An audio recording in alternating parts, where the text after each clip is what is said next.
You got aliens, kinds of weird things running around in downtown Atlanta. Why? It's called the world's largest gathering of science fiction enthusiasts. It's attracting creatures from all corners of the galaxy. Our executive producer, who decided... You call me a creature. I'm just warning you. Okay, but you didn't dress like a creature. You were over there the other day. This is our producer, Suzanne Kelly here. But you're kind of into this stuff. Did you dress up when you went yesterday? You know, when I said to people at the network that I thought we should cover this weekend, I really think we need a presence, that was all they wanted to know is, are you going to dress up? Are you crazy, right? Are you, this is a nerd convention, freaks. Now, do they get offended? This is Dragoncon we're talking about, if you don't know here. But do they get offended by that, or they embrace it? I think some of them don't really care. It's such a great escape. I mean, if you think for 2 seconds, you know, we've got flooding in Pakistan, we've got the end of combat operations in Iraq, we've got a war in Afghanistan. This is a chance where none of that matters for 3 days. You don't care. You go into your fantasy world. The pictures. Okay, I'm glad we found some we could actually show, because some of the costumes do get a little bit risque. But yes, they get into it. They have a good time doing it. Did you ever want to be a movie star? Still do. You still do? Okay, see? That's what these people are doing. They're living out their dreams for 3 days. Now, how can that be bad? But who are these folks? I mean, give me, are these professional people? Are there people walking around this building and seeing it right now? I'd have no idea. Is dressed up in this. So funny. They're doctors. They're police officers.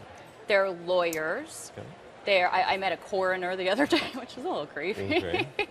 But yes, they're people who have, you know, in a lot of cases, 9-to-5 jobs, but they're looking for an escape. And, you know, a lot of people go to television dramas or sitcoms and now sci-fi for that chance to escape. And that's what these guys are doing.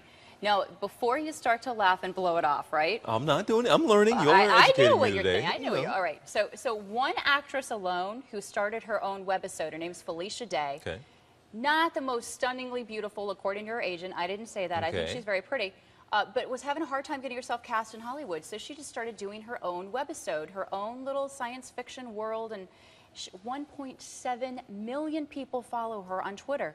1.7 million. So if, you know, I think at some point you have to turn away from the fact that these are all nerds. Let's forget about them and say, hey, they might be onto something there. So what is the draw? Okay, the event is one thing, but what kind of just gets people into this world, those Trekkies? What is it about science fiction that just gets people going? You know, it's such a great question. It's just the world of escape. Of escape. Like I say, you know, it's the world of escape. It's the chance that, you know, you don't have to worry about the mortgage this weekend and how much, you know, milk has gone up and whether or not the kids have what they need for...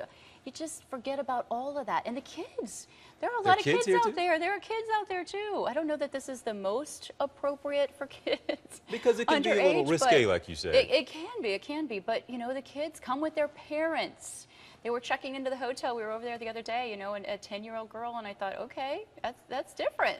And give me that, what do they do exactly? Is it just a big party? Or are you going to panels? And what are you doing over there? It's a big party. You go to panels. It all depends on how much you want to get into it. So I just like to sit in the lobby and people watch. It's so much fun. There are people who go to panel discussions. They meet up with their favorite. I had dinner with Lou Ferrigno the other night and Gil Gerard, who plays Buck Rogers.